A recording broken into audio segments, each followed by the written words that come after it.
नमस्कार दोस्तों, we are Himachal के इस पॉडकास्ट में आपका स्वागत है। आज हमारे साथ हैं मिस्टर दीपक और ओम प्रकाश जी। दीपक जी एक एक्स सर्विसमैन है इंडियन आर्मी।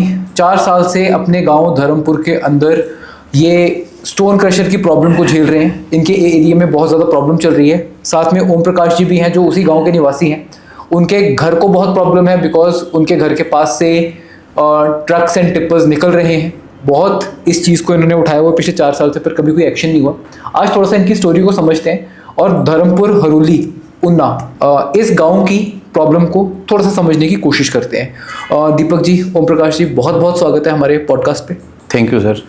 सबसे पहले तो मैं ये समझना चाहता हूँ कि जो आपके गांव धर्मपुर में जो हरोली तहसील के अंदर आता है, इसके अंदर प्रॉब्लम क्या चली हुई है इस टाइम? इसके अंदर मेन प्रॉब्लम है सर, सबसे ज़्यादा माइनिंग की प्रॉब्लम है। माइनिंग से वजह से इतनी ज़्यादा हर गांव में डिस्टर्बेंस है। कम से कम मेरे कॉन्टेक्ट में ही 5 से 10 गांव हैं जिनको इतनी ज़्यादा, और हमारे गांव में कुछ ज़्यादा डिस्टर्बेंस है। और जहाँ पे क्रशर लगने जा रहे हैं, जहाँ गाँववासी विरोध कर रहे हैं, जहाँ उनकी सुनवाई नहीं हो रही है, तो एक सिस्टमेटिकली इतनी ज़्यादा प्रॉब्लम है कि उनको डराया जा रहा है, धमकाया जा रहा है।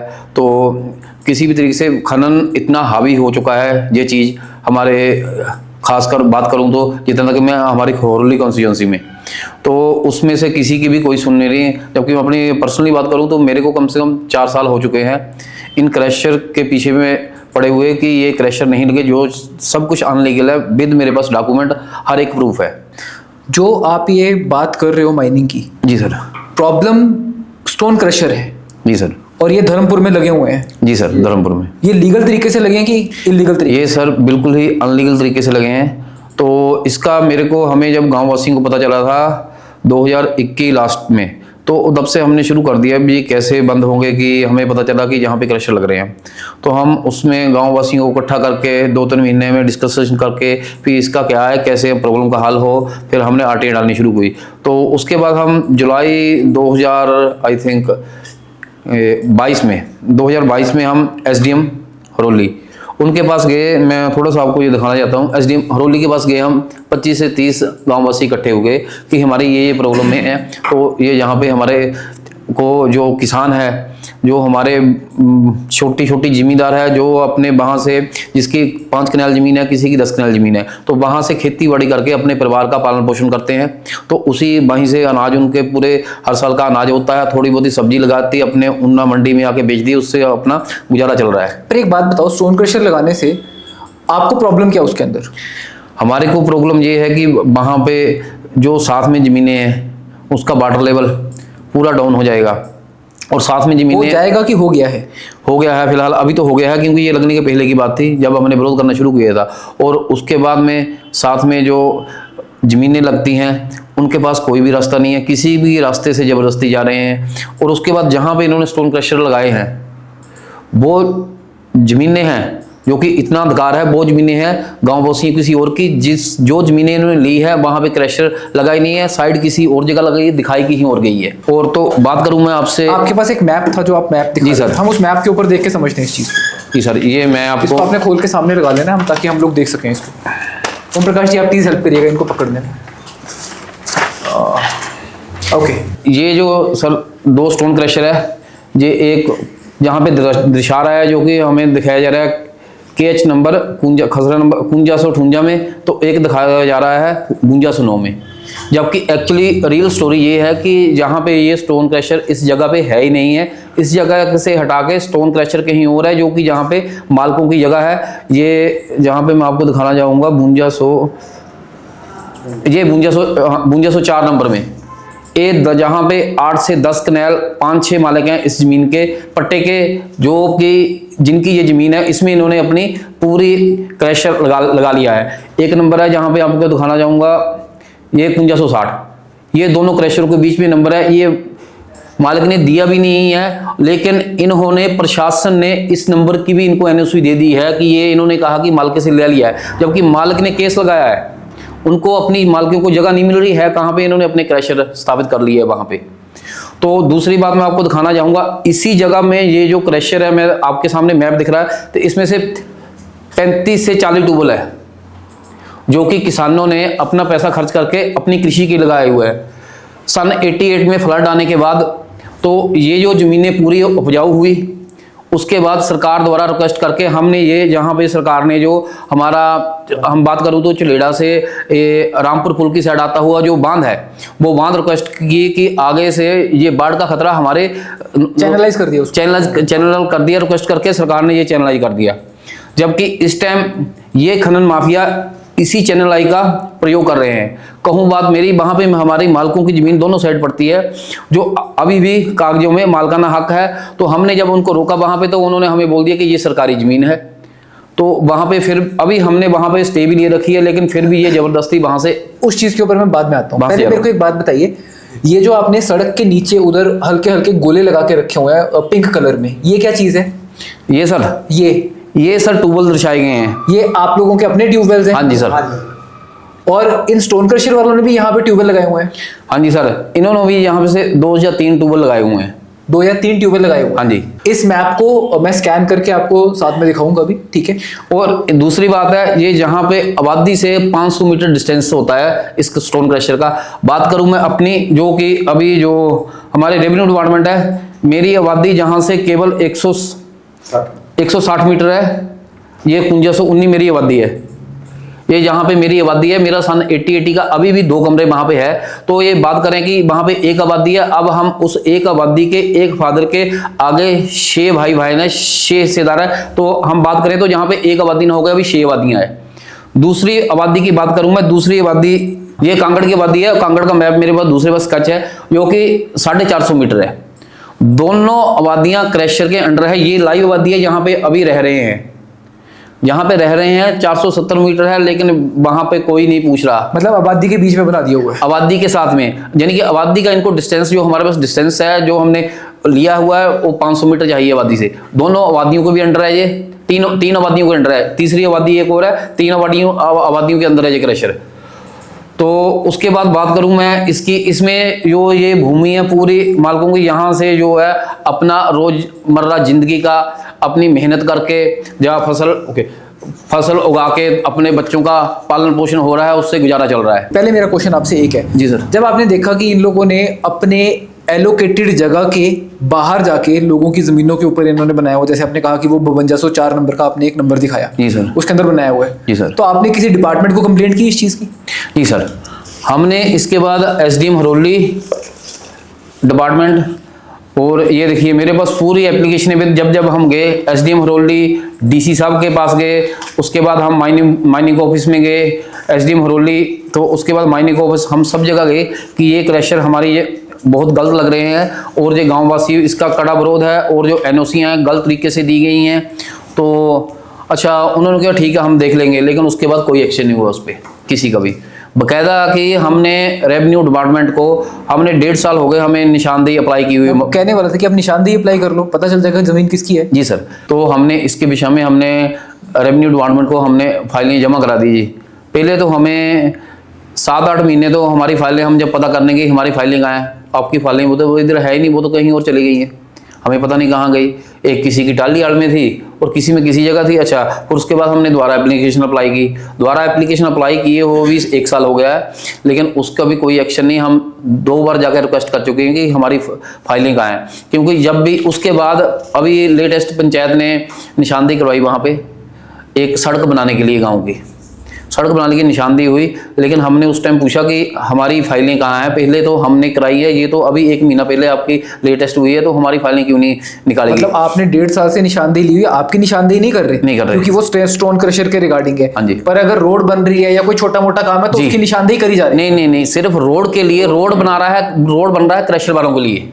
ये क्या धांधली है? जी धांधली है। जो एक हमारा रोड है पंचायत के अंडर है, अंडर पंचायत के गांव वासियों के यूज के लिए, जो गांव वासियों ने जगह दी हुई है, तो गांव वासियों के यूज के लिए हुआ है। उसमें पक्का रोड करके, जहां तक मेरे को समझे, पक्का रोड करके उसको कन्फेशन करके पीडब्ल्यूडी के अंदर दिया जाएगा, कि जिसमें गांव वाल की पावरें कुछ हद तक कम हो जाती हैं, लेकिन रहेगा गांव वहां से जा सकते हैं वो। लेकिन फिर पीडब्ल्यूडी देने के अंडर के उसके बाद उन्होंने इस रोड को बनाने की वो किया है, उसकी निशानदेही होगी। फिर हमने वहां पे आके पूछा रेवेन्यू डिपार्टमेंट से जो आए थे कि भाई हमारी निशानदेही क्यों नहीं हो रही? बोले आपकी फाइलें हम लाए हैं साथ में।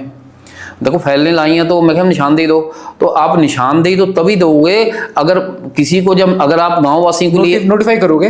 हाँ, नोटिफाई करोगे गांव वासियों को, तो उसी चीज का फायदा है कि मेरे को तो पहले पता दो मेरी जमीन है कहाँ है। जिसकी भी निशानदेही होनी होती है तो सारी पार्टीज को जो रेवेन्यू डिपार्टमेंट होता है वो बोलता होता है कि इस दिन को आपने वहाँ पे प्रेजेंट रहना है या आपका कोई मुख्तियार होना चाहिए, वहाँ पे पावर ऑफ अटॉर्नी आपने दी होनी चाहिए जो आपके बिहाफ पे साइन कर सके कि डिपार्टमेंट आया था और आपका एक नाप नपाई करके एक असर्टन करके गया था कि किसी को कोई ऑब्जेक्शन तो नहीं उस चीज़। जी सर, इसी नाप नपाई में हमने हमारे डीसी साहब वहाँ पे हम 3 बड़ी डीसी ऊना जी के उनके पास गए थे कि सर ये जो निशानदेही है जब क्रैशर लगने हैं उनकी निशानदेही होनी है। हमने एनजीटी हिमाचल में इसका विषय रखा था, उसमें प्रस्ताव डाला था, तो वहाँ से एक कोरोना टाइम में वहाँ पे वो उन्होंने डाल दिया डीसी साहब को भेज दिया कि आप इस मुद्दे की वेरिफिकेशन कर रहे हो जो धर्मपुर में क्रैशर लग रहे हैं, क्या वो सही है या गलत है। अच्छा, फिर गांव वो आते हैं, डीसी साहब आते हैं, मौके पर आते हैं, सभी डिपार्टमेंट वाले आते हैं, तो डीसी साहब ने ऑर्डर कर दिए कि ठीक है। हमने उनके सामने अपना पक्ष रखा, उन्होंने बोला कि ठीक है जो भी डिपार्टमेंट वाले हैं मेरे को क्लियरिफिकेशन करके दो। वो डीसी साहब चले गए। उसके बाद अगले ही दिन डिपार्टमेंट वाले आते हैं, 2-3 मतलब किसी गांव को बिना इन्फॉर्मेशन दिए हुए और चक्कर मारते हैं। वो राउंड सिर्फ राउंड लगता है, वहां पे कोई निशानदेही नहीं होती। क्रशर वाले 2 बंदे जो हमने देखे थे मौके पर, 2 या 3 बंदे फीता पकड़ते हैं, 2-3 बार फीते घुमाते हैं और बस वो चले जाते हैं। अच्छा, उसके बाद फिर हम गए, हमें डाउट हो गया कि ये सब धांधली हो रही है, कि ये जो हो रही है इतना गांव वासियों को पता, या ये जो हमारे तहसीलदार साहब है यहाँ पे आ रहे हैं, क्यों आ रहे हैं। तो हमने उसके बाद फिर मैं डीसी ऑफिस ऊना आ गया, डीसी साहब के पास। मैंने बोला कि सर ये जो निशानदेही हो रही है ये बिल्कुल फेक हो रही है। वहाँ किसी गांव को विदाउट उसके नोटिफिकेशन के जो साथ में मालिक है उनको बिना इन्फॉर्मेशन के हो रही है, कोई निशानदेही नहीं हो रही है, सिर्फ जा रहे हैं आ रहे हैं और उसके बाद कुछ नहीं हो रहा है। तो डीसी साहब ने फिर ऑर्डर किया, एसडीएम साहब को हमारे सामने फ़ोन लगाया उन्होंने कि भाई ये निशानदेही इन गाँव वासियों के सामने होनी हुई। उन्होंने ओके कर दिया। उसके बाद फिर नहीं कोई आया। डीसी मींस डेप्यूटी कमिश्नर, ठीक Yes, है। वो बंदा पूरे डिस्ट्रिक्ट का एक तरीके का मालिक होता है, मालिक है, ठीक जी है सर। इवन अगर कुछ देखा जाए तो ठीक है ये लोग पॉलिटिशियंस के साथ मिलके चलते हैं, बट वो एमएलए से भी ऊपर होता है, ऊपर होते हैं सर, ठीक है। बिल्कुल बिल्कुल सर। उनके ऑर्डर को एसडीएम नहीं मान रहा, उनके ऑर्डर को नहीं, उनको मान रहे हैं। वो सिर्फ फोन पे हो रही हाँ है कर कि देते ठीक है हैं। सर, हाँ कर देते हैं, बाकी ग्राउंड में कुछ नहीं हो रहा है। उसके बाद हमने 3 बार जाने के बाद फिर डीसी साहब तीसरी बार फिर यही बोला कि यार ये बंदे बार बार प्रॉब्लम फेस हो रही है तो आप क्यों नहीं इनके सामने कर रहे। बोले नहीं सर मैं सामने कर रहा हूँ, मैं फिर सामने कर दूंगा। वो फिर नहीं हुई है। उसके बाद रिपोर्ट बन के चली जाती है कि ये सब कुछ आल ओके हो जाता है। ये हकीकत है, रियलिटी है, हिंदुस्तान में बात कर रहा हूँ मैं, ये हिंदुस्तान की बात है कि जिस तरह से हो रहा है। और उसके बाद वो हो जाती है बिल्कुल ही फेक और रिपोर्ट बन जाती है, सब कुछ प्रॉब्लम कोई नहीं है, सब कुछ ठीक है। तो उसके बाद जब मैं बात कहूँ एनओसी की, सबसे पहले ये क्रशर लगने से पहले एनओसियाँ दी जाती हैं प्रधानों द्वारा कि जो ग्राम पंचायत में एक प्रस्ताव पास होता है सर, तो प्रस्ताव पास में होता है जिसमें जितनी आपके कार्ड है उस हिसाब से संख्या 200-250 साइन होना चाहिए, तो वो जरूरी होता है, बकायदा वार्ड पंच वगैरह के साइन। तो उसमें से आप देखिए, मैं आपको दिखाना चाहूँगा, ये एनओसी है V2/218 की सर। ये आपके सामने ग्राम पंचायत धर्मपुर, ये खसरा नंबर पूरे ये सब दिए हुए विद स्टैंप। ये धर्मपुर गांव के प्रधान की एनओसी है जो कि स्टैंप पैड पे ठप्पा लगा के उन्होंने ये क्रशर खनन माफिया को ये एनओसी दे दी। तो आपने पूछा नहीं इनसे? जी हमने इनसे पूछा, ये बोले हमने नहीं दी हुई है। उनके डॉक्यूमेंट में जब हमने जहाँ से अभी डॉक्यूमेंट है पता नहीं नया, अभी भी है हमारे पास तो हैं, लेकिन जब हमने माइनिंग डिपार्टमेंट से वो पूरी डॉक्यूमेंट ले आरटीए डाल के, ऐसे तो कोई दे नहीं रहा था, हमने सब जगह कलेक्ट करने में कम से कम मेरे को डॉक्यूमेंट कलेक्ट करने में 1 साल लग गया सर। मान सकता हूँ आपकी बात, बिल्कुल ठीक है। क्योंकि 1, 2, 4 बंदे, और जो भी बंदा हमारे साथ आ रहा है न्यूज़पेपर में आ रहा है उसके घर में फोन आ जाता है सर, उसको डराया जाता है, हाई लेवल के फोन आ जाते हैं। ये मैं रियलिटी बोल रहा हूँ, चाहे मेरे से कसम खा लो, मेरे को एक भी बंदा हिंदुस्तान का आके बोल दे कि ये सही है क्रशर, तो मैं कुछ नहीं बोलूंगा। हर चीज एक बंदे को फोन आ रहा है, डराया जा रहा है, धमकाया जा रहा है, तेरा बच्चा वहां लगा हुआ है, तेरा बच्चा वहां लगा हुआ है, तू वहां मत घुसना, वहां मत घुसना। तो और ये एनओसी देखिए। उसके बाद हमने इसी एनओसी की सर आरटीए डाल दी हमने हमारे पंचायत सेक्रेटरी को। तो वो क्या लिखते हैं कि ये जो 2018 में ग्राम पंचायत धर्मपुर में जो ग्राम सभा में कोई एनओसी जारी नहीं हुई, कोई जारी हुई नहीं? हाँ जी, कोई एनओसी जारी नहीं हुई है। तो लेकिन ये पहला वाला डॉक्यूमेंट कहाँ से आया? ये वही तो मेरे को समझ नहीं आ रहा। ये 420 है पूरा दिया गया हो, और इस पे इसी डॉक्यूमेंट के ऊपर उन्होंने क्रशर लगाने की परमिशन भी दे दी है डिपार्टमेंट ने। और वो तो आप तो कह रहे हैं कि वो लोगों की जमीनों के ऊपर भी बैठे हुए हैं। यस। एक बात बताओ मेरे को, जब भी हम लोग एक एरिया की बात करते हैं, किसी भी गांव की प्रॉब्लम आती है, कुछ भी आती है, हाँ जी, एक 5 अंग होते हैं, एक होती है सोसाइटी, जी सर। सोसाइटी के बाद होती है आपकी public administration, sir. Public administration के बाद आपकी होती है रूलिंग पार्टी जो अभी फिलहाल कांग्रेस है, Yes, sir. फिर होती है एक ऑपोजिशन जो इस टाइम पे बीजेपी है, यस सर। पांचवा होता है media, Yes, sir. News coverage, ठीक sir. है। आपने अपने लेवल पे करके देख लिया, आपने पब्लिक एडमिनिस्ट्रेशन को बुला के दिखाया, आपने डीसी साहब को, एसडीएम साहब को आपने अप्रोच करके देखा, रेवेन्यू डिपार्टमेंट को अप्रोच किया, ठीक है जी, सर। पुलिस का क्या रवैया था इसके अंदर? पुलिस का रवैया यही है, मैं बोलूँ तो कि मेरे ऊपर पर्सनली 3-4 केस लग चुके हैं। पुलिस का रवैया ये होता है, अभी ये बैठे हैं, इनके घर के पास से बात करूँ मैं तो दिन रात टिप्पर निकल रहे हैं, ट्रैक्टर निकल रहे हैं, भरे रात को निकल रहे हैं, बकायदा हॉर्न बज रहे हैं। हमने वहां पे आके उनको रोका, तो मेरे पास विद वीडियो विद प्रूफ पड़ा हुआ है, मैं लूंगा आपसे और मैं दिखाऊंगा भी सर। तो रोका हमने उनको कि भाई ये अनलीगल तरीके से आपके पास कौन सा रास्ता है, किस चीज की परमिशन है। वो हमारे को बोल रहे हैं कि ना आप परमिशन दिखाओ हमें रोकने की। यार एसएचओ भाई साहब, मेरे कंप्लेंट की इस चीज की? हाँ जी, कंप्लेंट की मैंने, Written में? हमने सब कुछ किया, रिटर्न में की, तो हमारी कंप्लेंट का कुछ नहीं हुआ। तो उसके बाद 6 बार जहाँ पे पुलिस आ गई है, 6 बार पुलिस आ गई है कि इनके घर से रास्ता जा रहा है, इनके बच्चों को प्रॉब्लम है, बच्चे हैं, बेटियां हैं, वो कब पढ़ेंगे। रात को हॉर्न बजते हैं, नशा करके बंदे आते हैं और हैवी व्हीकल लेके आते हैं दिन रात। हमने बोला कि सर अगर इनके पास इस रास्ते की परमिशन है तो मेरे को परमिशन दिखाओ, कोई तो परमिशन दिखाओ। बकायदा पुलिस वाले, एक पुलिस वाले थे एसआई दीपक, जो कि उन्होंने उससे परमिशन मांगी कि सर अगर, मैं कहा ये माना हूं मैं, ठीक है इनके ये जा सकते हैं। मैं कहा ये आम रास्ता है, तो आम के लिए, किसी उद्योग के लिए एक उद्योग होता है, उसका बकायदा मैप बनता है, उसको परमिशन मिलती है, उसके बाद ही रास्ते पे से जाएगा वो, कोई परमिशन, इतने हैवी व्हीकल जाएंगे तो उन्होंने बोला कि आपके पास परमिशन है तो आप जा सकते हैं, अदरवाइज मत जाना जब तक कोई परमिशन नहीं है। फिर भी उसके बाद उन्होंने कोई परमिशन नहीं ली, तो उसके बाद डराना धमकाना, जहाँ पर्सनली मेरे ऊपर 5-6 केस बना दिए। एक मेरी ही जगह पे इस टाइम पे खंबा लगाया हुआ, तो खंबा चोरी करने का केस मेरे पर लगा। उसके बाद हमारी जगह में जब मैंने वहां पे रोका, विद वीडियो है, हमने रोका कि यार हमारी जगह में खंबा मत लगाओ, तो खंबे का केस, खंबा उठा के मेरे घर में डाल दिया। जबकि इसमें बात करूं, जो रियलिटी है, मेरा एक ब्रदर है जो कि इनके साथ इन्वॉल्व है, जो यानी कि पूरा करता धरता है, गांव में किसको जमीन दिलानी है, इनको कैसे दिलानी है, क्या करना है। मैं एक बात बताऊं, मैं हंसा पता क्यों इस बात क्यों, क्योंकि अब थोड़ी सी मैं थोड़ा सा ऑफ ट्रैक जा रहा हूँ। जब हम लोगों ने माइनिंग के बारे में पुलिस को कंप्लेंट की थी ना, दिखाई, तो ये हमको पता क्या कह रहे थे, बोलते आप लोग हमारे पास अगर कोई कंप्लेंट करेगा हम लोग तभी एक्शन करेंगे। तभी मैंने आपसे पूछा कि आपने कंप्लेंट की, और आप कह रहे हो मैंने रिटर्न में कंप्लेंट की हुई है, पर केसेस हमारे ऊपर डाल दिए। उसके बाद मेरे ऊपर भी आने की कोशिश की थी, मेरे घर वालों को फोन किए गए थे, पुलिस थाने बुलाया गया था कागज पत्र के लिए। तो मैंने अपने घर पे जो किराएदार थे खाली करवा के मैंने एसपी ऑफिस में एक एप्लीकेशन दे दी, और उसके अंदर खास लिख दिया कि अब ये घर हमारे कब्जे में है। पर मैंने नीचे स्पेशल नोट डाला उसके कि अगर मैं अपने आप उस जगह पे मौजूद नहीं हूं या मेरे घर वाले मौजूद नहीं है और कुछ होता है, देन दैट इज ट्रेसपासिंग। जी सर, हमारी गैर मौजूदगी में हो रहा है। और फिर भी मैंने अपने घर में हिदायत देके रखी हुई है कि बिकॉज हम इस चीज के अगेंस्ट आवाज उठा रहे हैं, कल को हो सकता है ये मेरे ऊपर भी केस डालेंगे कि इसने फिरौती लेने की कोशिश की, हो सकता है मेरे घर के अंदर सामान फेंकेंगे, फिर बोलेंगे कि इसके घर से ये सामान मिला, हो सकता है मुझे पुलिस रोकेगी, मेरी गाड़ी के अंदर ड्रग प्लांट कर दे, फिर बोलेगी इसके पास से ड्रग मिला है, हो सकता है किसी फैमिली में, तो करके देखो।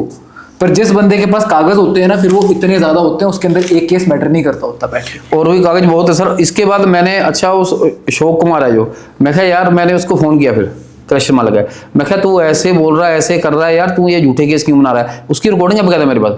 बोला हमने जब आप नहीं रुके, उसको फौजी को कैसे रोके, वो नहीं रुक रहा है, तो हमने बात की उन्ना, पता नहीं एसपी या किससे बात की, मैं बताता हूँ आपको। तो बात की तो उन्होंने बोला कि फिर हमारा प्लान बना कि तुम्हारी सरकार है या तुम बिलोंग करते हो भी, तो मेरे द्वारा केस बनाया गया, तो खंबा कहाँ है, खंबा कहाँ रखा जाए, उसके बकायदा पूरी स्टोरी बनाई गई इसके ऊपर। उसके बाद मेरे ऊपर केस बनाया गया।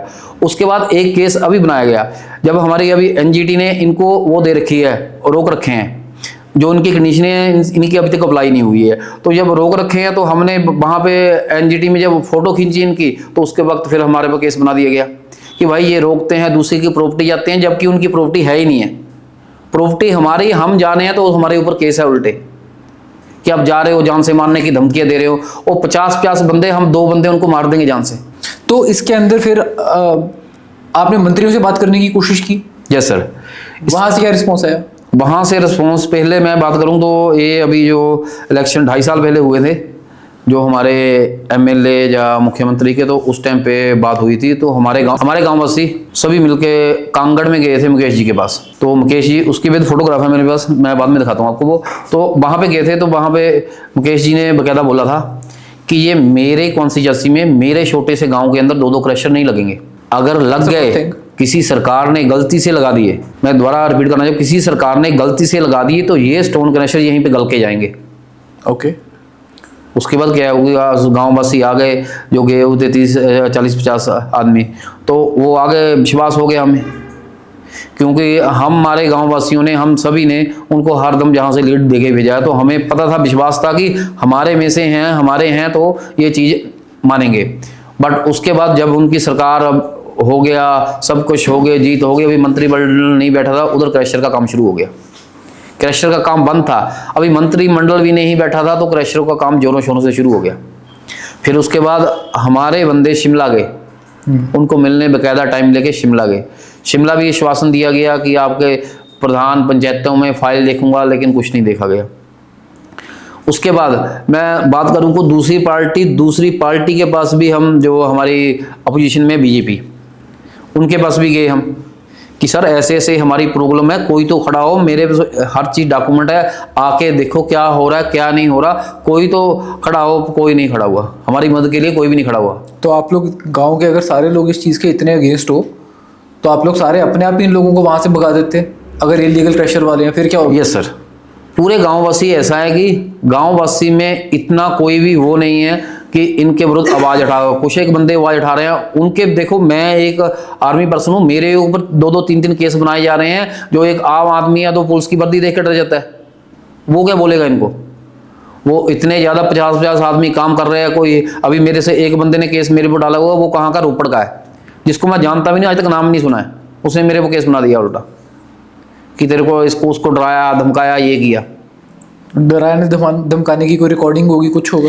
उनके पास एक वीडियो है, जब निशानदेही हो रही थी उस टाइम हम क्रशर के दूसरी साइड से, हमने जब गांववासी ने बोला कि भाई आप निशानदेही कर रहे हो, तो दोनों साइड से कोई पक्का बनना, एक पक्का होता है ना, जो पक्का होता है वहां से निशानदेही होगी तो तभी कंफर्म होगा कि यहाँ पे इस जगह पे ये लैंड जा रहा है। इधर उधर से पूरी होगी, इधर से तभी पता लगेगा कि ये चीज यहाँ पे है। तो हम क्रशर की दूसरी साइड जब गए तो क्रशर चले हुए, मेरे पास वैदा वीडियो, तो क्रशर चले हुए, तो वहां पे क्रशर में एक ट्रैक्टर था जो कि ग्राम पंचायत धर्मपुर का ही काम करता है, पंचायत का, तो वो लगा हुआ वहां पे। उसको हमने ये जरूर बोला कि भाई ये गलत तरीके से अवैध माइनिंग हो रही है और आप इसमें मत फंसो, कल को आपका ट्रैक्टर भी फंस सकता है। कोर्ट केस चले हुए हैं कि आप ये अनलीगल माइनिंग कर रहे हैं, क्रशर चलने इनको अलाउड नहीं है, आप यहाँ से चला रहे हो। तो उस चीज को उन्होंने रिकॉर्डिंग फेस बना के पुलिस में भेज दिया और हमारे ऊपर मुकदमा बन गया। उसके बाद ऑफ लोन जब हम कांगड़ साइड जाएं, क्रशर के बाहर जाएं, उधर अशोक ठाकर आता है अपने 15 से 20 बंदे को लेके, इस चाहे 15 से 20 बंदों को लेके आता है और हमें डराया धमकाया जाता है कि आपके ऊपर पहले भी केस बनाए और बना दूंगा, वो ये कर दूंगा। धमकियां इतनी है कि हमारी सरकार है, सब कुछ है। इसकी बकायदा शिकायत अभी जब मेरे से वो मांगेगी, अभी पुलिस टाइम हरोली में गया था मैं शिनाख्त के लिए, तो मैं शिनाख्त में ये सब कुछ बता के आया हूँ उनको कि ये चीज़ें हमारे साथ हुई हैं। तो वो ये है चीज़ें सर। तो उसके बाद ये जो है, मैं आपको एक और चीज़ बताऊँ, जो हमने ये पंचायत एक जहाँ पे 3 एनओसी बात करूँगा, एनओसी की 3 एनओसी दी गई है हमारे साथ। दूसरे प्रधान है जो अभी जो मौजूदा है, तो उन्होंने जो एनओसी दी है 3 नंबरों से रेता उठाने की या जो भी है, अच्छा उन एनओसी की हमने इन्वेस्टिगेशन कराई कि उसके तो उसके बीच में इन्वेस्टिगेशन में पाया गया कि सिर्फ 3 वार्ड पंच है जिन्होंने कहा कि हमें पता है, बाकी विद वार्ड पंचों ने विद साइन विद एफिडेविट लगा के हमें दिए हुए हैं कि हमें इस एनओसी बारे में कोई पता नहीं है। ये देखिए, और ये इसके हैं हमारे सोदरा जी के बयान, और ये पे यहाँ पे बयान है, ये देखिए उप प्रधान के बयान देख लीजिए। पब्लिक इन्फॉर्मेशन ऑफिसर, ये बेसिकली आरटीआई के थ्रू निकलवाया हुआ। मैं राजीव कुमार, उप प्रधान ग्राम पंचायत धर्मपुर, बयान करता हूं कि जो क्रशर की लीज के बारे में ग्राम सभा में प्रस्ताव डाला गया है उसमें मुझे कोई भी जानकारी नहीं है, ना ही इसकी कोई ग्राम सभा में कोई चर्चा हुई है। ये मैं एज इट इज स्कैन करके लगाऊंगा सर। मीडिया क्यों नहीं बोल रहा है इस चीज़ के ऊपर? इस चीज को तो ये लोग जब भी फोटोज आती हैं मीडिया के ऊपर, ये तो बड़ी अच्छी अच्छी पिक्चर दिखाते हैं, ये बिल्डिंग बना दी, ये बिल्डिंग बना दी। सर, मीडिया ऐसा है कि मीडिया, जब हमने मीडिया को बुलाया, मैंने जब डीसी साहब आए तब भी मीडिया आई, उसके बाद जब हम स्टार्ट हुए वहाँ पे इकट्ठे हुए तब भी मीडिया आई, मीडिया ने डाला उसके बारे में कि ये जो स्टोन क्रशर का है धर्मवासी उसके विरुद्ध है। लेडीज़ थे, हमारे सभी थी, कम से कम 15 से 20-25 लेडीज़ थे और 40 से ज़्यादा गाँववासी थे। 80 से 100 के बीच में हम थे वहाँ पे। तो उन्होंने वहाँ पे मीडिया आई, उन्होंने बकायदा लगाया, सब कुछ हो गया। उसके बाद जब मैं दोबारा 2-4 महीने बाद फिर हो रहा है, फ़ोन कर रहा हूँ, कोई रिप्लाई नहीं आ रहा। कोई बात नहीं, अब जाएगा। बट ये चीज़ यहाँ पर आपको एक चीज़ हाईलाइट करती है बैठ के कि माइनिंग की प्रॉब्लम हमारे हरोली में इतनी ज़्यादा है। और इवन हरोली में नहीं, मेरे साथ ऑनलाइन इतने बंदे कनेक्ट करते हैं, कोई गगरेट से कनेक्ट करता है, कोई मंडी से कनेक्ट करता है। ये माइनिंग की प्रॉब्लम इतनी बड़ी है, अगर आप लोगों ने नहीं बोला आपको प्रॉब्लम आएगी। कई ऐसे गांव हैं जहां पर पानी के लेवल नीचे जा चुके हैं, कई लोगों के ऊपर फेक केसेस डले हुए हैं। इवन आपका जो एडजॉइनिंग पंजाब के डिस्ट्रिक्ट है, होशियारपुर है और रोपड़ है, वहां पर तो प्रॉब्लम इतनी ज़्यादा बढ़ चुकी है कि अब लोगों को खड़ा होना पड़ रहा है 10-15 साल के बाद। आपके लिए ये प्रॉब्लम अभी बहुत स्टार्टिंग की है, इसके ऊपर खड़ा होना शुरू करो। ये रोपड़ की आप बात कर रहे हो तो मेरा रोपड़ से फ्रेंड है, आर्मी से लोगों को भी एक सर्विसमैन है, तो उसके गांव के साथ क्रशर लगा हुआ है। जब अभी थोड़ा जो पहले खबर भी आई थी कि उनके एक ही गांव के अंदर एक स्टोन क्रशर की वजह से 72 ट्यूबवेल सूख चुके हैं पानी के। कितने? 72 ट्यूबवेल का वाटर लेवल रोपड़ में आपको कंफर्म करके बताऊंगा। उसके बाद आप देखें कि अभी माइनिंग बंद है, वैसे बहुत पेपरों में सब कुछ आ रहा है, लेकिन हम आपका गांव का वासी कोई भी आना चाहता है तो बिल्कुल आ जाए कि दिन रात में आपको विद वीडियो विद प्रूफ, कोई इनको बोल दे, विद प्रूफ दिखा सकता हूं कि माइनिंग चली हुई है कि बंद है। दिन को मशीनें लगा के, टिप्पर लगा के 10 से टिप्पर गाँव की जमीनों में से जबरदस्ती जा रहे हैं। कोई आगे आ रहा है तो उनको डराया जा रहा है, धमकाया जा रहा है, केस बनाए जा रहे हैं। एक बात मेरी बिल्कुल याद रखना इस चीज़ के अंदर, अगर इसके ऊपर आज नहीं बोलोगे ना, कल को पीने के पानी के भी प्रॉब्लम्स आएंगी यहाँ पर और बहुत बुरे तरीके से आएंगी। ये आप लोग सब कह देते हो ना कि ग्राम पंचायत देखे इस चीज़ के ऊपर। कल को जब आप लोगों को अपने ट्यूबवेल नीचे और करने पड़ेंगे ना, खर्चा करना पड़ेगा, कोई आपको सब्सिडाइज नहीं करेगा, कोई नेता नहीं करेगा, कोई पुलिस डिपार्टमेंट नहीं करेगा, कोई एडमिनिस्ट्रेशन नहीं करेगा, वो खर्चा आपको अपने हाथ से देना पड़ेगा उस टाइम पे। और दीपक जी, मैं तो ये कोशिश करूंगा कि इसके अंदर ये मैसेज जो है आपका as it is without any editing मैं सामने रखूंगा। जी सर। ठीक है। आपके घर के अंदर आपने हमने प्रॉब्लम बताई कि वहां से टिप्पर जा रहे हैं वहां पे, मुझे एग्जैक्टली बताओगे थोड़ा सा? टिप्पर जा रही है जिसे अपने दुकान में प्रॉब्लम है, ठीक है, आ रहे हैं बिल्कुल सर दे ऊपरों निकल रहे। हाँ जी, हाँ जी। तो टिप्पर जे निकल भी जाए, एक निकल गया, दो निकल गया, असि लोग भी इधर हाईवे ते रहंदे, ओदी एनी क्या प्रॉब्लम आ रही होती? टिप्पर धमके नहीं पैंदी जी, एक दो नहीं, दिन रात निकलते जी टिप्पर। दिन रात निकल एक रहे? दो निकलने से कुछ नहीं, दिन रात जी। ਇਹਨਾਂ ਦੀਆਂ ਡਬਲ ਟੈਲੀਆਂ ਟਰਾਲੀਆਂ। मैं ਹੁਣ सीधी जी गल करूंगा, एने जेडे कैमरा लाए हुए पुलिस डिपार्टमेंट ने वो काम नहीं करते चेक करने? काम करते हैं, और सिर्फ काम किस लिए करते हैं मैं बताता हूँ रियलिटी। जो एक आधा जो है ना, यहाँ पे अभी ये भी वाक़े हुए हैं, एक आधा जो बंदा है जो अपने घर के मकान बनाने के लिए रेत लेके जा रहा है, उनके ऊपर ठीक फोकस करता है। इनके ऊपर मैंने बकायदा, मेरे पास रिकॉर्डिंग है, मैंने पुलिस डिपार्टमेंट में को कहा, फ़ोन किया कि आप जहाँ माइनिंग हो रही है, वो बोला हमारे पास कोई बंदा नहीं है। जब हमने विरोध किया इनका कि पुलिस डिपार्टमेंट ने खुद बोला कि हमारे पास कोई बंदा नहीं है, अकेला है, चलो मैं हो सकता हूँ एक दिन कोई बंदा नहीं हो, कोई काम पड़ सकता है, सडनली उनके पास बहुत केसेस आते हैं, आई अंडरस्टैंड वट। आए दिन हम केस करेंगे, कोई बंदा नहीं आए, तो फिर बताओ क्या प्रॉब्लम है कि नहीं है।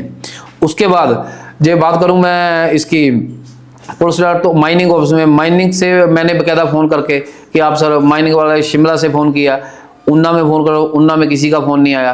बकायदा कंप्लेंट करके देख लिया कि माइनिंग जहाँ पे हो रही कोई नहीं। उसके बाद माइनिंग वाले आ रहे हैं, कब आ रहे हैं? मेरे फ़ोन करने के बाद 3 घंटे बाद, 1.5 घंटा 2 घंटा 3 घंटा इसके बाद आ रहे हैं। माइनिंग वाले आ रहे हैं, तब सब कुछ शांत होता है वहाँ पे, पिक्चर क्लियर है, कोई माइनिंग हो रही, कोई कुछ नहीं हो रहा है। कौन फंसता, कौन फंस जाता है वहाँ पे? जो ट्रैक्टर लेके आया हुआ बेचारा 1 महीने में कभी आएगा, वो अपने घर को रेता ले जा रहा है, वो फंस गया, उसका 5000 का चालान हो गया, मेरे सामने हुआ है, उसका चालान हो गया जो जहाँ पे आ रहे हैं। उसके बाद देखो जो माइनिंग डिपार्टमेंट से आ रहे हैं, हमारे सामने की बात है, तो वो वहाँ में मैं देख रहा हूँ, हमारे से बात हो रही है, कौन आ रहा है मैं बता रहा हूँ, उनको सिचुएशन बता रहा हूँ, ठीक है, हम देखते हैं, बात करते हैं। उसके बाद जाते हैं क्रैशर पे, बैठते हैं, जाके वहाँ पे चाय पानी होती है जयराम जी की। इस चीज जब तक वो आते हैं तो सब कुछ बंद हो जाता है, बिल्कुल साफ। इस चीज को मैंने भी, आप जाके देख लो, कोई जाके देख ले, सब कुछ बंद हो जाएगा। पता नहीं कैसे, कौन सा सिस्टम है उनके पास, कैसे रेडार है, जो कि मेरे ख्याल इंडिया में भी नहीं बने होंगे। जो रेडार है उनको पहले पता चल जाता है कोई आने वाला है। बहुत तगड़ा हुआ है उनका सिस्टम। मैं आपको बताता हूँ एक बात ना, लास्ट टाइम मैंने ना एक पीरसन की एक माइनिंग की वीडियो डाली थी। उस वीडियो का इफेक्ट क्या हुआ था कि जब वो वायरल होनी शुरू होगी ना, तो उस दिन पुलिस डिपार्टमेंट ने कम से कम कोई, जो मेरे को सुनने में आया, मैं नहीं वेरीफाई कर सकता, मेरे पास नंबर नहीं, मेरे को जो लोगों ने बताया, ठीक है, 350 ट्रैक्टर का चालान काटा। और मेरे को बड़ा दुख हुआ, मैंने कहा यार ट्रैक्टर का तो चालान काट दिया, टिप्पर के चालान कितने कटे? फिर मेरे को किसी ने अनऑफिशियली ये बात बताई, बोलते जब आप ट्रैक्टर का चालान काटते हो ना तो उसके अंदर 7500 रुपये का फाइन होता है, 5000 से 7500 का। बोलते उसके अंदर खाने का कुछ होता नहीं है बीच में। पर बोलते जब अगर टिप्पर का चालान काटते हो ना तो वो चालान हजारों से लेके लाखों में चला जाता है। तो बोलते उसके बीच में से कट आ जाता है। I don't know how much this thing is true, but अगर ऐसा है तो आई थिंक बड़ी एजेंसीज को बीच में आने की जरूरत है। विजिलेंस होगी, ईडी हो गई, इनकम टैक्स डिपार्टमेंट हो गया, उसके बाद एनजीटी को तो हम लोग ट्राई कर रहे हैं कि वो हरोली एरिया में आए और देखे यहाँ पे क्या चल रहा है, पूरा एनवायरनमेंट डिस्ट्रॉय हो रहा है। तो इसके लिए एक बहुत बड़ी जांच चाहिए और आने वाले दिनों में मैं ये सब चीज़ें बाहर लेके आने वाला हूँ। एनजीटी के बाद हमारा केस एक्चुअली चल रहा है, तो वहाँ पे उन्होंने फिलहाल रोका हुआ है, उन्होंने कंडीशनें दी हैं, लेकिन उसके बावजूद भी वो चल रहे हैं। मैं ऐसी चीज बताऊं, हाई कोर्ट से स्टे हुई है, उसके दौरान उन्होंने काम चलाया हुआ है। एक चीज समझने वाली, इनके पास इनको कोई भी ला नहीं है, इनको लिए कोई भी अप्लाई नहीं करता। अगर एक प्रॉब्लमेटिक चीज चल पड़ी ना तो आप उसको सरकारी तंत्र से रोकने की कोशिश करोगे ना तो वो रोकने में भी 10 साल लग जाएंगे उसको। यस सर, ये चीजें अभी मैं ये नहीं कहना चाहूंगा कि शायद ऊपर हाई लेवल में मंत्री साहब को पता नहीं है या नहीं है, या नीचे वाले ही ये सिस्टमेटिकली कराए नहीं, इसको बारे में अभी तक हमें कोई इतनी क्लियरिफिकेशन है नहीं है, कहना भी नहीं, हमें कुछ नहीं पता इसके बारे में। शायद उनको ऊपर हाई लेवल में पता ही ना हो, ये निचले लेवल भी सब कुछ हो रहा हो। यार मैं तो इस चीज को सोच के हैरान हूँ। हम तो मूवीज देखते हैं ना तो उसके अंदर सुनते हैं बैठ के कि पुलिस से बड़ा कोई गुंडा नहीं। यहाँ पर तो पुलिस भी कुछ नहीं कर पाई। यस सर, मैंने भी मूवी में ही देखा था, जहाँ फिर जब मैं आर्मी था, सर्विसमैन था, बहुत बढ़िया है दुनिया, यहाँ पे जाएंगे, सिविल में रहेंगे, अपने गांव में ये करेंगे वो करेंगे, यहाँ पे आए, यहाँ पे सिस्टम कुछ हो रहा है। आई थिंक वो उसका मतलब कुछ और है। आम आदमी के लिए पुलिस से बड़ा गुंडा कोई और नहीं, कोई और नहीं है सर, बिल्कुल। ऑन क्लोजिंग नोट्स, आप लोग इस वीडियो को एक बार देखो और जितना ज़्यादा से ज़्यादा शेयर कर सकते हो ताकि ये मुद्दा हमारा हाईलाइट हो सके। बहुत बहुत धन्यवाद आपका हमारी पॉडकास्ट पे आने के लिए। धन्यवाद सर, थैंक यू। जय हिंद, जय भारत।